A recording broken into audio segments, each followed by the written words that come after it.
नाशिक शिक्षण विभाग हादरलाय। नागपूरनंतर आता नाशिकमध्येही शिक्षण क्षेत्रातील मोठा भ्रष्टाचार उघडकीस आला आहे। कार्यकारी संपादक गोकुळ देवरे धुळे मालेगावमध्ये दाखल झालेल्या FIR नंतर नाशिक जिल्हा परिषदेचे माध्यमिक शिक्षण अधिकारी प्रवीण पाटील, अधिकारी अदुये देवरे आणि वेतन विभागाचे अधीक्षक सुधीर पगार या तिघांना आर्थिक गुन्हे शाखेने अटक केली आहे। दुपारी चौकशीसाठी बोलावलेले हे अधिकारी रात्री उशिरा आरोपी म्हणून दाखल करण्यात आले आणि त्यानंतर थेट अटक करण्यात आली। न्यायालयाने या तिघांना 13 सप्टेंबरपर्यंत पोलीस कोठडी सुनावली आहे। शिक्षकांच्या नियुक्तीत भ्रष्टाचार झाल्याचा गंभीर आरोप या अधिकाऱ्यांवर आहे। महाराष्ट्राच्या इतिहासात पहिल्यांदा शिक्षण विभागातील 3 वरिष्ठ अधिकाऱ्यांना एकाच वेळी अटक झाल्यामुळे शिक्षण क्षेत्रात प्रचंड खळबळ माजली आहे। आता सर्वांचं लक्ष पोलीस तपासाकडे लागलंय।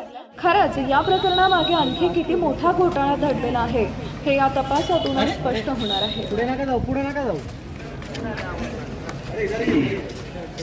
मागे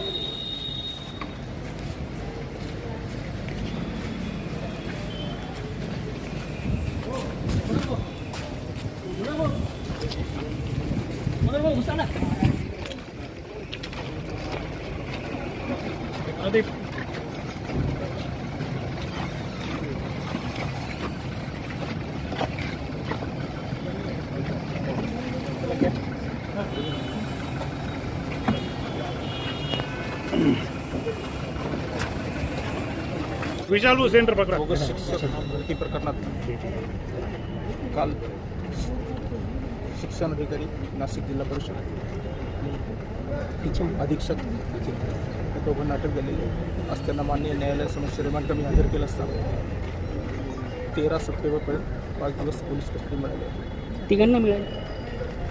तिघांचं नाव काय? तिसरा आरोपी जो आहे सर, आता या शिक्षण अधिकारी म्हणून आहे, त्याचं नाव आहे उदय देवरे। त्याला अन्य एका गुन्ह्यात 13 तारखेपर्यंत कस्टडी। एक आर्थिक गुन्हे शाखेकडे हा तपास आहे आणि एक मोठी व्याप्ती यामुळे जे शिक्षण अधिकाऱ्याच्यामुळे वाढण्याची शक्यता आहे। नेमकं काय तुम्हाला काय चौकशी चालू तपासात बऱ्याच बाबी उघडकीस येतील, त्या आपण नंतर यातील बरेच आरोपी आहेत अजून